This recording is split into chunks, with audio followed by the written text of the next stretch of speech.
Da da da da da da. Welcome to Office Bloke Dave's channel. I'm a terrible singer. They call me Ash. My voice just broke a little bit. I don't know why. Are you happy for that to go out on the internet? Yeah, why not? Sorry. Fine. That is I am Ash and I am Freudian slip. And I thought a Freudian slip was some sort of German bra. Oh, German really? one piece. I mean, it could be. Maybe it is. Maybe we invent a Freudian slip. Just be careful what I say at the moment. Right. We are going to react to some non-music content, which we've mooted. We've done a little bit. Yes. We did a Mr. Beast reaction the other day. I got really irate over a song and really angry, and I needed to cheer. You did a good job cheering me up with Queen Omega. But yeah. Little Lion Son. Tune. Such a tune, such a voice. But I needed to just take a break, and literally after it, I was like, please, can we just do something non-music? I think we'd had a few drinks at that point, hadn't we? Or I'd had a few drinks. No, I think I'd had a couple of Baileys as well, so the rage was real. I Right. was like, just no more music. Do you know who Sonny V2 is? He's an Australian guy that does like these short internet documentaries. When you said it, all I thought was Sunny in Philadelphia. No. Right. We reacted to him a couple of times over at Office Blokes React. Okay. I watch every single one of his videos. Whenever a new video comes out, I watch him. But I've been saving this. Okay. I've actually stopped watching him so we can start reacting to him. Okay. Because we don't really do him at the Office Blokes anymore. But just does like really interesting sort of videos. Okay. Really well thought out mini documentaries on certain topics and stuff. Cool. But we're going to do the man who lost $204 million on a trip to Vegas. How do you do that? I guess we're going to find out. Maybe he won it and then lost it, because I don't know. people get that like bug, don't they? That's what the gambling addiction is. I think isn't if it? you've not got millions and you win 204 million, there's no way you're losing that on the tables on the same if you've week. got a gambling addiction and you get that absolute rush, the first thing you want to do is get another rush, and then you just keep searching for that rush. That is what a gambling addiction is. I knew a guy who married 3 kids, worked hard, immigrant, sort of came over for a better life, won something like 150 grand online gambling. Yeah. Paid off his mortgage, and then within a year was in debt to that tune again because he couldn't walk away. Yeah. It's a horrible addiction. It's a horrible disease, and I feel so bad for people. I've never enjoyed gambling, even down to like the slots machines. Or I'm not very good at it. I don't even like betting on the dogs, or like when they used to come round every year and do the Grand Open. Grand National. Horses. It's just never been something I'm interested in. I even think like buying a lotto ticket is gambling. It is. 2p machines for kids at arcades are gambling. It's like an indoctrination, but thankfully it's cheap. Yeah. And kids get to learn that actually you've just lost all your money. Yeah. I'd rather learn that lesson on 2p's than 20 quid, 200 quid. Yeah. But yeah, let's do this anyway. Sonny V2, the man who lost $204 million on a trip to Vegas. In 2007, 20% of Caesars Palace Casino revenue came from one single person, Terren Wanabi. Born 1957 in Omaha, Nebraska, Terrence began life as the son of Harry Watanabe, who founded one of the most successful carnival suppliers in American history, called the Oriental Trading Company. At the age of 15, Terrence began working for his father, and by the age of 20, Terrence had been given the role of CEO, after which he'd add an incredible amount to the business. By shifting the focus toward party products, Terrence was able to grow the business from 17 local stores to a company generating $25 million per month. The only problem was Terrence had spent most of his life doing so, and had therefore experienced almost nothing outside of work. The job was all-consuming, say former associates. He traveled for long stretches of time examining merchandise in Asia. He never married. His sister and others who know him say they don't believe he ever had a significant romantic relationship. This was his life, that company. It engulfed him. Having burnt out by the age of 43, Terrence put his share of the company up for sale, eventually selling for an undisclosed amount in October 2000, after which the goal was to have a charitable and fun retirement. Mr. Watanabe said his plan was to throw himself into his philanthropic work and have more fun. If it's not fun, it's not worth doing, Mr. Watanabe told his hometown newspaper, the Omaha World Herald, in 2000. He then created the Terry... If it's not fun, it's not worth doing is such a short-sighted, It is. shallow. It's a really, I was about to say really shallow. But he's worked so hard And if he's not had that sort of fun childhood as such, Yeah. of course you're going to think, I'm just going to dedicate my life to fun. Yeah. But if you've had lots of fun and then struggled, you're going to go, it's not all about fun. No, it's when you get it the other way around, because then he's going to constantly be chasing that fun, which is, I think, is where it's leading to. Is obviously he burnt out early, didn't know how to find fun and relaxation, was so used to being this, 100-mile-an-hour guy. I mean, $25 million a month gross profit is it's crazy, isn't it? Mind-blowing. But then... And CEO at 20. Yeah, which at 20 you should be... out getting pissed, falling over and having a laugh with your mates. You should have your first heartbreak around that time. You should so many things you should experience, I think, to be a well-balanced adult. Agreed. You shouldn't have your first heartbreak when you're a 35-year-old millionaire. No. Because you are just going to get abused at that point. Yeah. It's crazy, isn't it? Mental. Terry Watanabe Charitable Trust before donating millions to AIDS and cancer research, as well as various political causes. However, having worked all day every day for over 20 years in a complex business, Terrence found little satisfaction in this new line of work. Donations from his foundation grew, but he soon became restless. Several business ideas, including opening a restaurant, went nowhere. He didn't know what to do with his time, says his sister, and as the old saying goes, an idle mind is the devil's playground.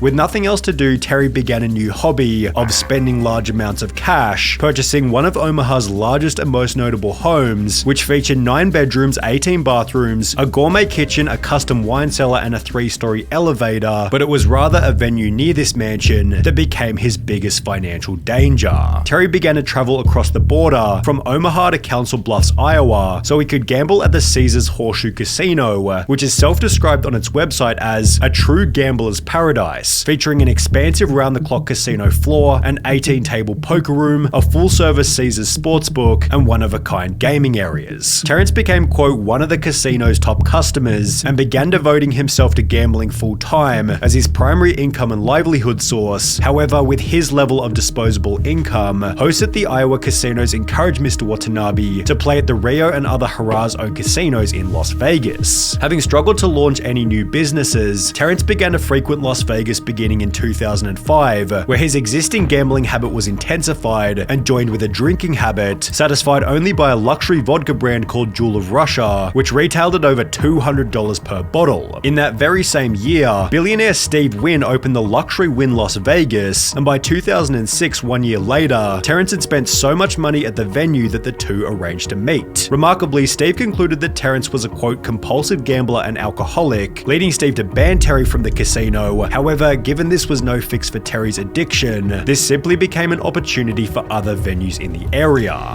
Some gambling places have a lot to answer for. Absolutely. And like to advertise like gambler's paradise, it's... The thing is, that is the business, and the assumption is that you're all responsible adults who can handle the gambling. But in Vegas, still manipulating it. In Vegas, your drinks are free while you're gambling. So if you're sat at slot machines, not $225 a bottle. No. What I mean is, like, loads of that would have been comped for him because of the amount of money he's spending. But if you're a normal person sat on a slot machine, you have women come around to you all night. Would you like a drink? And if you say you can have like a beer or Jack Daniels and Coke, things like that, and they just bring it for free all night as long as you tip them. And get you pissed. There's no windows in the casinos, so you can't tell what time of day it is. Just pump artificial air in there all the time. Manipulation. Yeah. It's like when I found out in some supermarkets, when it's getting to the end of the day and their baked goods will be going out, they literally have like a spray and they will spray along the aisles like the smell of cookies, like baked cookies. But that stops to things trigger. getting wasted, so people buy the stuff. It's subliminal messaging. It's manipulation of the human psyche, and I think we take advantage of that in the marketing and obviously business world, and I think it's just terrible. You're not wrong. You're not wrong. Sometimes it works and sometimes it's not so nefarious and sometimes it is. I've been to Vegas. I gambled loads while I was there, but not high stakes. No. I'm not a good gambler. So for me, it was like slot machines, a little bit of blackjack, things like that, and just had fun. But I lost all my money within a few days of being there. See, I lose an interest. Like when I was staying with my aunt in Sydney, She was a member of this club, and really the only reason she went was to play Scrabble with her mates, and it was a good, central meeting point. Yeah. And occasionally her and I would go on the slots, and I think I probably spent $20 in one of the days. I got bored. I got so bored. It was just like I was actually trying to lose the money to just like, do you know what? Can I just go? Yeah, but you go to Vegas, the main focal point is gambling. So that's the thing. There's other things in Vegas. They talk about the fountain show. Doesn't one hotel have dolphins in it? I don't know, but I did the. There's also like I did the gondola at the Venetian. Which is shooting, which is the huge I did shooting. I went to the gun store.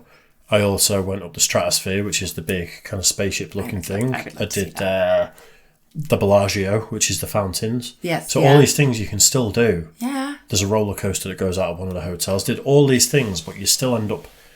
I even went to a gig and watched a band. Sick. So like, there's so much time that you can spend and sit downstairs and gamble for a bit. You and I go to Vegas. We'll do it right. I like the fact that the owner of the hotel said, you cut off. Yeah, it's too much. That's amazing. For a guy that is spending millions and then for you to turn around and go, listen, mate, for your own good. Yeah. I think that's amazing. Terry decided to take his money over to Caesar's Palace, where a marketing executive promised to give him substantially more advantageous arrangements than the Wynn with respect to player comps, rebates, and other incentives. Have you ever seen what they do for these high flyers? I've heard stories, but I've never really been interested in it, so I never followed it through, like reading. Louis Theroux did a documentary where he was with one of the huge spenders in Las Vegas, right? And it'll be like the penthouse suite that's like $10,000 a night, or however. I'm just throwing a number out there, but crazy money. And they're like, you can have it for as long as you want for free. It's fine. Because you're spending that many millions in it and you're losing that much money.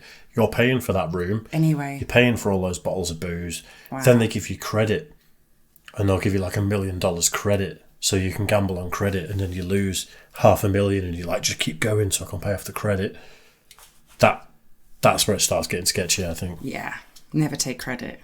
After which the casino created specifically designed incentives to keep Terry gambling at their venue. He was given tickets to the Rolling Stones, 12,000...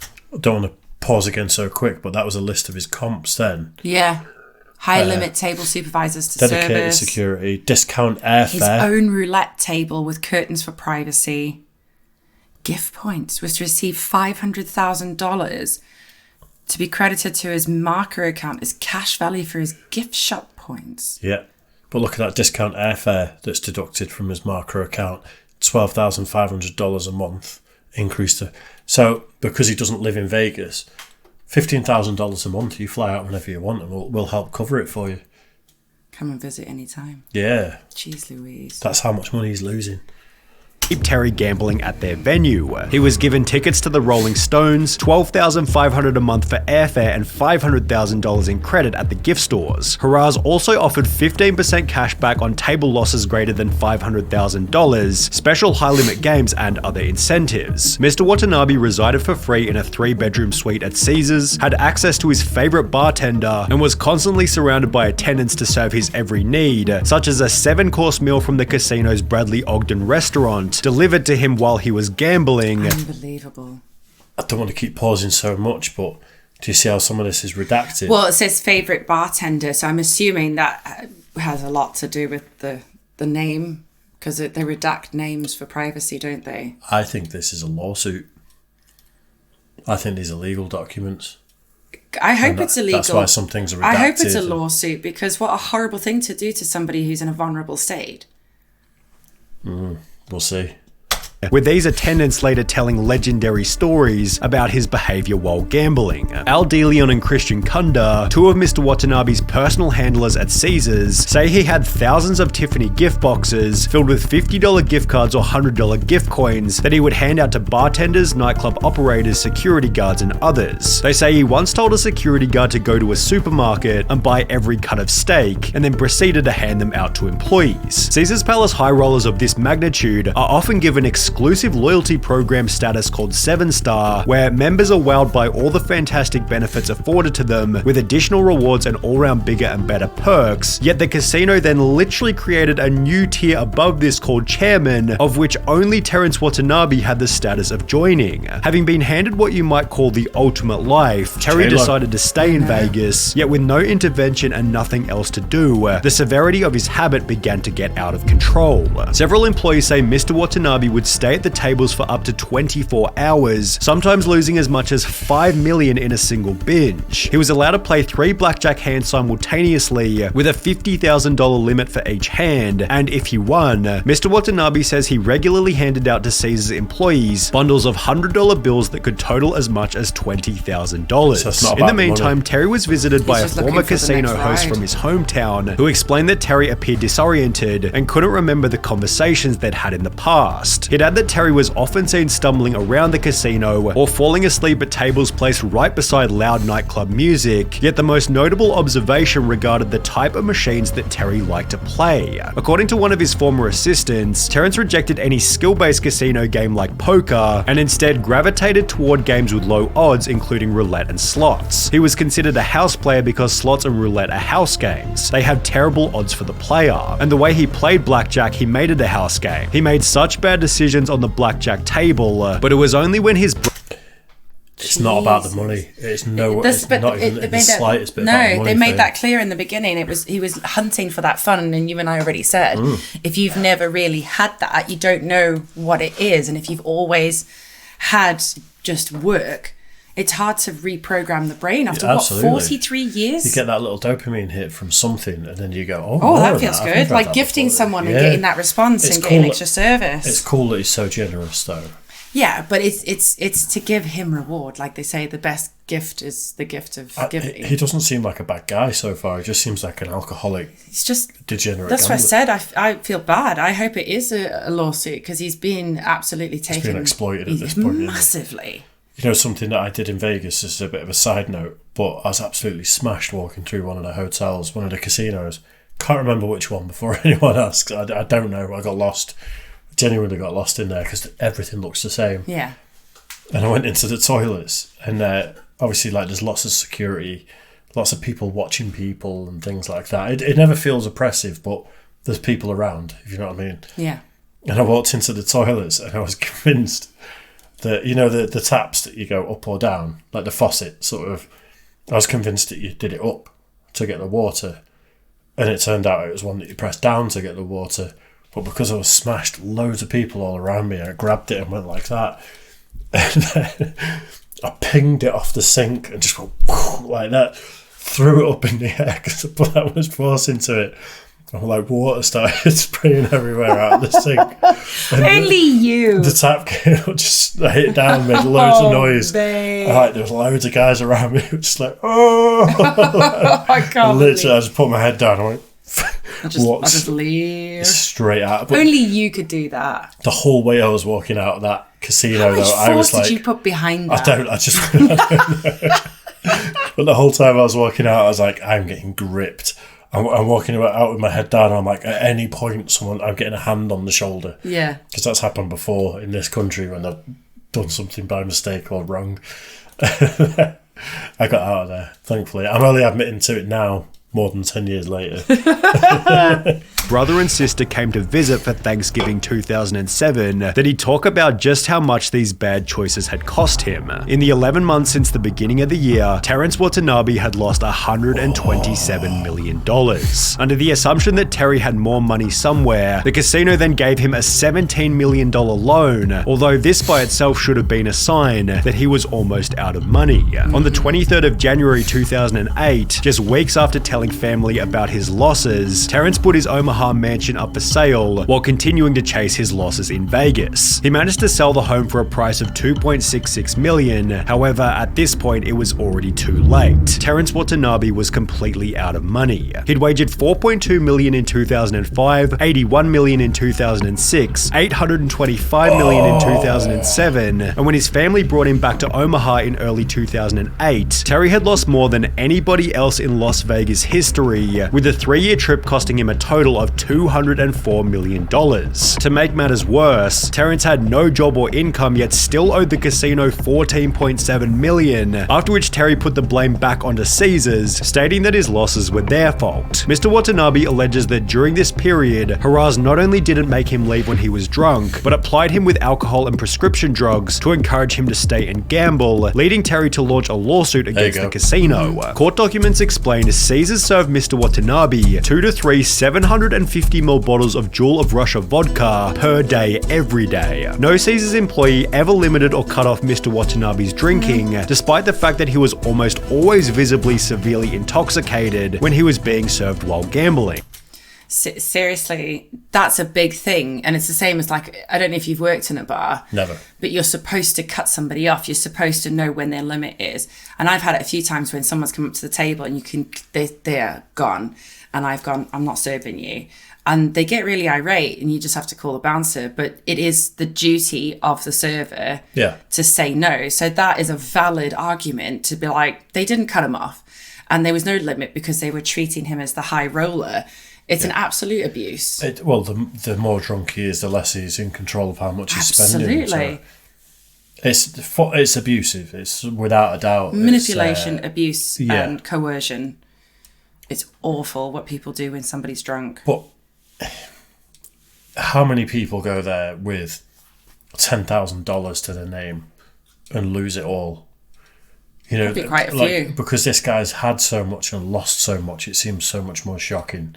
Yeah. But there's so many people that, like, some guy can't pay his mortgage because he's been to Vegas and he's a gambling addict. Some people that lose their families and homes because they put the house up just to pay for his gambling debts. It's bad, you hear about stories about it all the time. It's absolutely horrendous. I know that I'm not a very good gambler. I've been to Vegas, I've gambled loads, I played the lottery, scratched cards, things like that. I'm just not good at it, so I like having a little dabble, but I'd never let gambling get that big because I'm not good at it. I'm just not really interested in it. I'd just rather not spend my money on that. I'd rather get like a chocolate bar or something. Get the same dopamine hit after a while. Exactly. You're just never going to buy a house with a chocolate bar.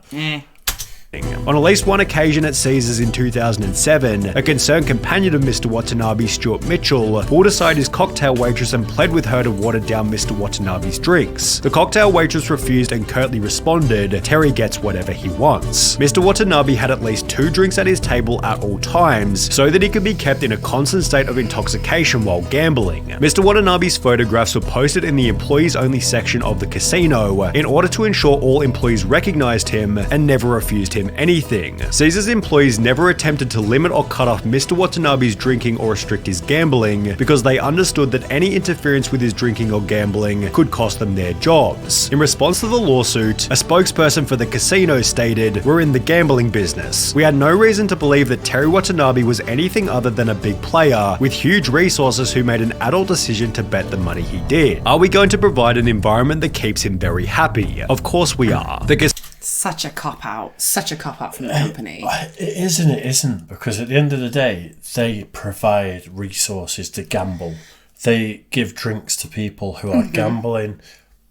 And if you do anything if you sell cigarettes, if you sell weed, if you sell alcohol, you sell whatever, you have to say it is upon the consenting adult to make that decision. He's been taken advantage of. Yes. But that statement has very obviously been written by a lawyer and does they're not pretending. Then let's go back to one of the conversations you and I had a while back about the responsibilities of the banks in this country for getting so many people into debt. Yeah. And making interest-free credit and obviously low interest rate credit so easily available. And as soon as you get to the end of your credit card, they up it and up it and up it. It's the exact same thing. It is the exact same thing. So that statement saying that you're responsible isn't fair. Well, the banks are doing it. That's what I mean. And the bank in this country are being reprimanded for that. They're being charged and they're having to be more open about things. It's the same with gambling in this country. It's actually improved massively because the government stepped in and going, it is your responsibility. If you're willing to have a facility like this, then you are responsible for your patrons. And the welfare of them. I think the first or the youngest self-made female billionaire in the UK is, and I may be wrong about this, I usually am, she ran Paddy Power, the gambling website, and went from nothing to being a billionaire. And it's like, and are you going to outlaw gambling? Because it's never going to go away. No. It's the same with prohibition and alcohol. You ban it, it just goes underground and it becomes unregulated. Yeah. And the gangsters run it all of a sudden. That's why you regulate it better and you hold people accountable. So they go, yeah, do it. But if you're not looking after your patrons and being responsible, you're done. It's like on alcohol. Every company has to say, don't drive under the influence, or, be drink aware, be aware of how much you're drinking. How many times have you been in a club, absolutely trashed, dancing to tunes, and then you go to a bar and get a drink? I'm not a drinker. I know you're not, but you've definitely been out in like party environments and things like that. And I've been refused. But if you want to take it to that, I've never been refused. Because you can hold your drink. I can't. You've seen me after 2 and I'm like, oh. No. Not puke. Don't you dare. That wasn't puke. That was you going, that wasn't That's puke. exactly. That wasn't puking. Oh. I did that sober. Casino then launched criminal proceedings against Terry, meaning that on top of everything, he was now facing up to 28 years in prison for the unpaid $14 million. An article was then published in the months that followed, announcing that both Terry and the casino had each dropped their lawsuits. However, Terry's life never recovered afterwards. My name is Terren Wanabi. I've been diagnosed with prostate cancer. On the 29th of July 2017, Terry announced that he had cancer, hoping to raise $100,000 on GoFundMe for treatment, with a description reading, "I've accepted my situation and do not pity myself. But my hope is that you'll find it in your heart to forgive me for my past and help me live long enough to help others in the future." Attached was a video talking about how bad things have become. I unfortunately don't have the funds to survive. I'm almost homeless. I have no medical insurance. Although despite this, he was unable to reach his goal, yet still managing to raise an impressive $28,000. In January 2020, Terry joined Twitter before stating, "Today I try to live a good life and be a good man. Despite my past flaws and mistakes, I've always sought to do good and help people. I hope I can still have a positive impact on those in the future by sharing my story, both highs and lows, funny and sad moments," showing that Terry, quite impressively, now took full responsibility for his own mistakes. You know how I feel about the dreadlocks and the knee-high socks. Yeah, there's actually another Ginger song where she's got dreads and stuff that someone commented on. Anyway, that was really moving. Like, I struggle with this because I've been around so many members of family and past partners who have suffered from alcohol, drug abuse and gambling. Gambling as well? Yes. So my nana was so obsessed with it, she almost bankrupted my granddad. And then he put her on a limit. So he allowed her to still go gambling, but he would give her the money. And that was her lot for the week. And that was it. And she used to work at my mum's salon back home and stuff, just to earn a little bit of extra pocket money to go. And she used to take me along. I used to just run up and down the aisles, like, because I used to like all the flashing lights. But it's horrible to see how it grips somebody and how they get so hyper-focused. And addiction is such a terrible thing. And to see companies just taking the mick like that, like absolutely abusing someone. And yeah, good on him. He took full responsibility. He was like, look, I made this mistake. He's had a wild few years. Yeah. He's had good times, he's had bad times. But he's also damaged his family. Like, his dad built that company from nothing. He sold his shares in the company. He didn't sell the company. But then you think his family would bail him out. They probably did. Bear in mind that was 2015, was it, when he had prostate cancer, and then he's on Twitter in 2020. It was 2017. Was it? Yeah. Maybe. I don't know. I feel for the guy, but it's a horrible thing to fall into and to have a life like that. It's an addiction like a lot of others. It's as destructive. I've known gambling addicts, and thankfully none of them have ever been that close to me that they could cause damage to my life. But I've been friends with a few gambling addicts. Same with I've friends with cocaine addicts and things like that. And I'm like, some people just have to take it that little step further. Some, like you can't just like be a millionaire and go on like $10 blackjack and just enjoy the fact that you've just won $200 or $300 and be like, a win is a win. The dopamine is exactly the same regardless of if it's a $200 win, a $2,000 win, a $2 million win. It's just the adrenaline that gets added to it because of the higher stakes. I'm a scientist, I know these things, so I can vouch for all of it. Your logic is sound, but the scientific evidence isn't.